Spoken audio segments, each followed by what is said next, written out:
దేవుడు అంటేనే వారు నమ్మరు.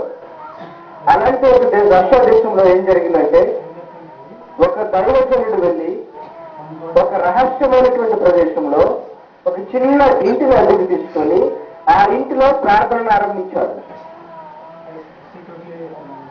ఆయన వినాలి అందరూ. ఆయన ప్రకటించినటువంటి ఆ మాటలు విని ఆయనకి ఒక 20 మంది జతగా పనివారిగా కూడా ఒక 20-30 మంది ఇలాంటి చిన్న సంఘం అయిపోయింది. కొద్ది దినాల తర్వాత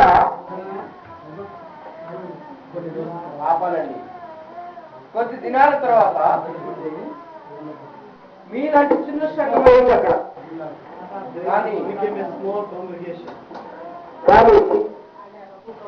మా వినాలి మాట్లాడుతూ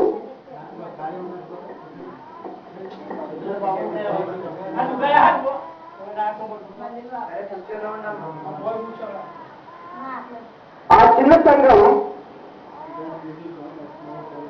ప్రతిదినం అర్ధరాత్రి పూట 12 గంటల సమయానికి అందరూ నిద్రపోయిన తర్వాత, ఊరంతా నిద్రపోయిన తర్వాత, ఆ పట్టణం అంతా నిద్రపోయిన తర్వాత ఆ చిన్న ఇంటిలో ప్రార్థనలు ఆరంభించుకోవడం ప్రారంభించారు. వాళ్ళకి మైకులు లేవు,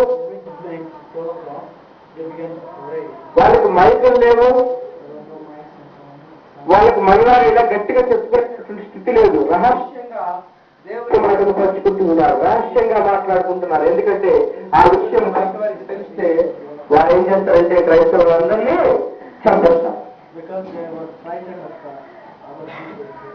క్రైస్తవులందరినీ చంపేస్తారు కనుక వారు రహస్యంగా నెమ్మదిగా దేవుని మాటలు మాట్లాడుకోవడం ప్రారంభించారు. అలాగా చిన్న ఈరోజు అర్ధరాత్రి పూట కలుసుకుంటుంటే ఒక దినాన్ని ఏమైందంటే, ఒక వ్యక్తి తన యొక్క ఆఫీసును విడిచిపెట్టి